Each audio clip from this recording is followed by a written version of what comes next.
This is not how alliances are supposed to function. There is no joint communique, no multilateral summit where shared security concerns are addressed through consultation and mutual agreement.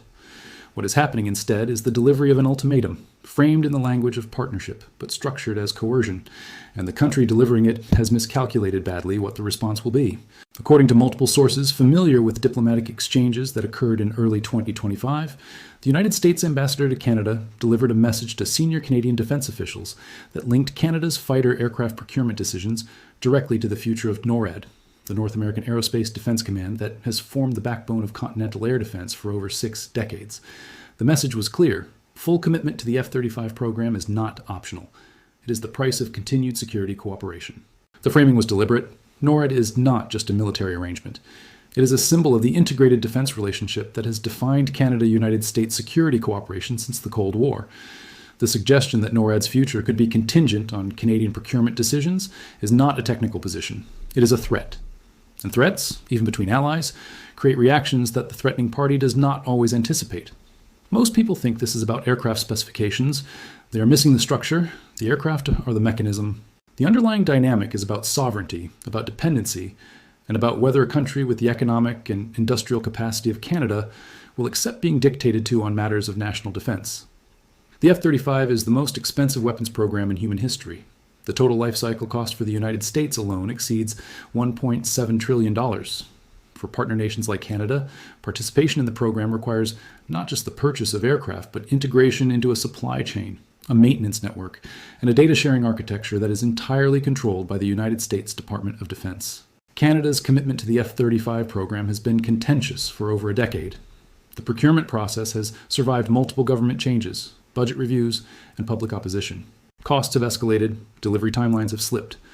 And throughout, Canadian defense officials have maintained that the F-35 represents the only viable option for replacing the aging CF-18 fleet, because it is the only aircraft that provides the interoperability with United States forces that NORAD requires. That argument rested on an assumption.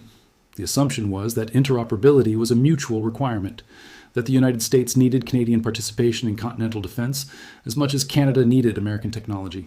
The ambassador's message revealed that assumption to be false. From Washington's perspective, Canadian participation is conditional, and the condition is procurement compliance. The response from the Carney government has been strategic silence in public and methodical planning in private.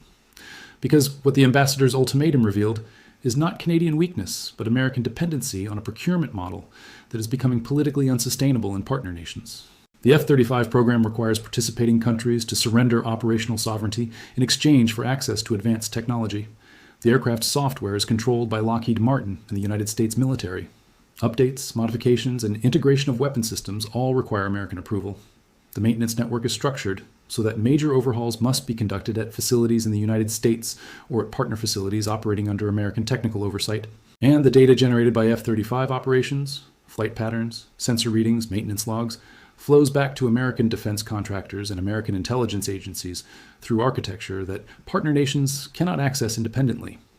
For a country like Canada, which has historically viewed defense cooperation with the United States as a partnership of equals rather than a client relationship, this structure is problematic, but the structure was tolerable as long as the alternatives were worse. The alternatives are no longer worse. The Saab Gripen, the Swedish-designed fighter that is now being manufactured in Montreal, offers capabilities that are specifically suited to Canada's operational requirements in ways that the F-35 is not. The Gripen was designed for dispersed operations in Arctic and subarctic environments. It can operate from short runways, from highway strips, from rough fields. Its maintenance requirements are deliberately minimized so that small teams with limited equipment can sustain operations in remote locations. Its software is controlled by Saab and the Swedish government, not by a foreign military alliance. The cost differential is substantial.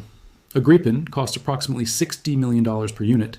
An F-35 costs approximately $110 million per unit. But the life cycle cost difference is even more significant. Gripen maintenance and operational costs run approximately 1/3 of F-35 costs over a 30-year service life. For a country like Canada, which must defend the second largest territory in the world with a defense budget that is a fraction of major powers, cost efficiency is not a luxury. It is a strategic necessity. The industrial participation structure also differs fundamentally. F-35 industrial participation is managed through a tiered system where partner nations receive production contracts based on their aircraft purchases and their political alignment with United States priorities. Canada's share of F-35 production has fluctuated based on procurement commitments and has generated economic benefits primarily for a small number of specialized aerospace firms. The Gripen production facility in Montreal, by contrast, employs 4,000 workers directly and supports an estimated 12,000 jobs across the Canadian aerospace sector. The technology transfer agreements give Canadian firms access to design standards and manufacturing processes that have applications beyond military aviation. And the control of the supply chain remains in Canada rather than flowing through American contractors. The strategic calculation is straightforward. If Canada commits fully to the F-35 program as the ambassador's ultimatum demands, it locks in dependency on American technology, American maintenance networks, and American approval for operational decisions for the next 40 years. If Canada adopts a mixed fleet strategy, acquiring a limited number of F-35s for missions requiring deep integration with United States forces, while relying primarily on Gripen aircraft for sovereignty operations, Arctic patrol, and independent missions, it maintains interoperability where necessary while preserving operational autonomy where it matters most. The mixed fleet approach is not without precedent. Multiple NATO countries operate mixed fighter fleets that combine American platforms with European designs. The operational complexity is manageable, the cost savings are significant, and the sovereignty benefits are substantial. But the mixed fleet approach requires political will to resist American pressure, and that political will exists in Ottawa in a way it has not existed in previous Canadian governments. Mark Carney's administration came to power with an explicit mandate to reset Canada's relationship with the United States on terms that prioritize Canadian sovereignty. The F-35 ultimatum is being treated not as a crisis to be managed, but as an opportunity to demonstrate that Canada will not be coerced on matters of national defense procurement. The political optics favor this approach. Canadian public opinion has been skeptical of the F-35 program for over a decade. Cost overruns, delivery delays, and questions about operational suitability in Arctic conditions have eroded public support. The revelation that the United States is linking NORAD participation to F-35 procurement strengthens the case for alternative approaches rather than undermining it. The military case for the mixed fleet is equally strong. Canada's defense requirements are not identical to American requirements. The United States needs long-range strike capability, stealth penetration of advanced air defense systems, and deep integration with carrier battle groups. Canada needs aircraft that can patrol vast Arctic territories, respond rapidly to sovereignty violations, and operate effectively from austere northern airfields with minimal logistical support. The F-35 was designed for the American mission set. The Gripen was designed for conditions that closely match Canadian requirements. The operational analysis is not ambiguous. For Arctic patrol, for rapid reaction from dispersed bases, for operations in environments where logistics chains are extended and infrastructure is minimal, the Gripen outperforms the F-35 in every relevant metric, except stealth penetration of advanced integrated air defense systems, a capability that is irrelevant to Canadian sovereignty missions. The NORAD integration argument also does not withstand scrutiny. NORAD functions primarily through ground-based radar networks, satellite surveillance, and command and control systems that are independent of specific fighter platforms. Canadian fighters integrated into NORAD operations do not need to be F-35s to be effective. They need compatible communication systems, data links, and weapons integration, all of which the Gripen possesses through NATO standardization agreements. The suggestion that NORAD's future depends on Canadian F-35 procurement is either a fundamental misunderstanding of how NORAD operates or a deliberate exaggeration designed to pressure Canadian decision-makers. Either way, it reveals weakness in the American position rather than strength. Because if NORAD's effectiveness genuinely depends on Canada operating F-35s, then the United States has structured its continental defense architecture in a way that gives a partner nation veto power over American security. That would represent strategic malpractice of extraordinary magnitude. The more likely reality is that NORAD can function effectively with a mixed Canadian fleet, and that the ultimatum is a negotiating tactic rather than a security requirement. Canadian defense planners understand this, and they are proceeding accordingly.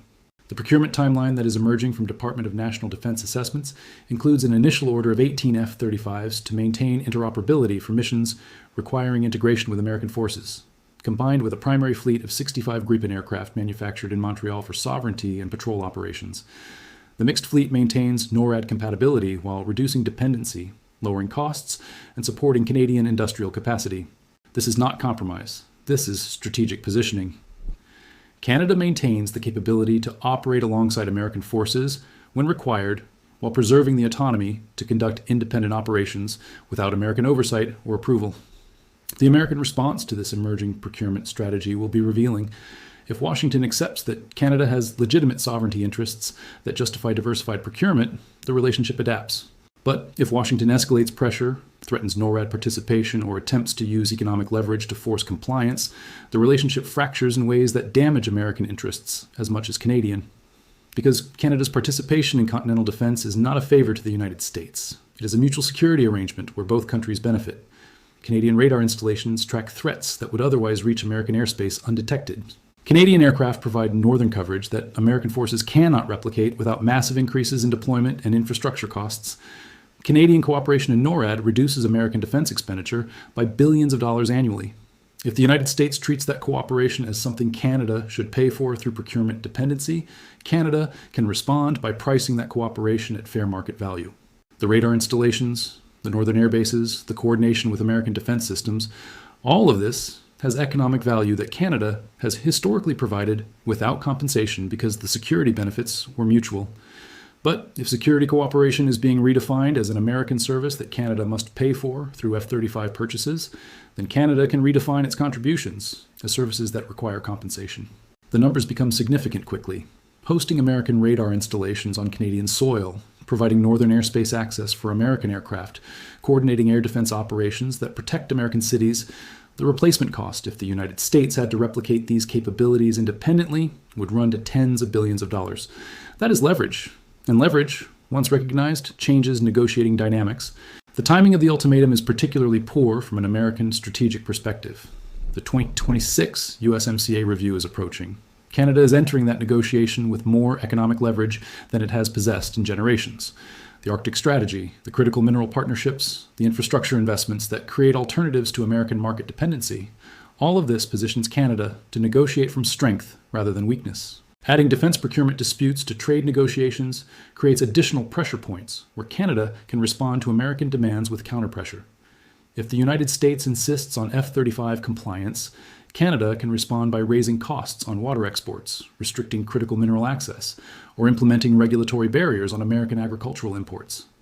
The options multiply when the relationship is being redefined through coercion rather than cooperation. The historical parallel is instructive. During the 1960s, the United States pressured Canada to participate in continental ballistic missile defense systems. Canadian governments resisted, maintained sovereignty over defense decisions, and the defense relationship continued. And the sky did not fall. NORAD did not collapse. The United States adapted to Canadian positions because the alternative was losing Canadian cooperation entirely. The F-35 ultimatum is a test of whether that pattern holds, and early indicators suggest that it does. Because sovereignty, once asserted and defended, does not retreat simply because a larger power expresses displeasure.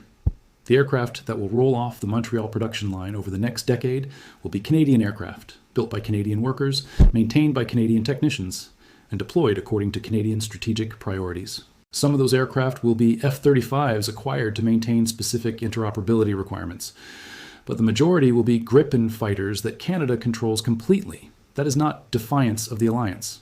That is the definition of an alliance between equals. And the country that delivered an ultimatum is learning what every power learns when it mistakes partnership for subordination. Compliance is not guaranteed simply because it is demanded. By the time this is acknowledged, the production contracts will already be signed.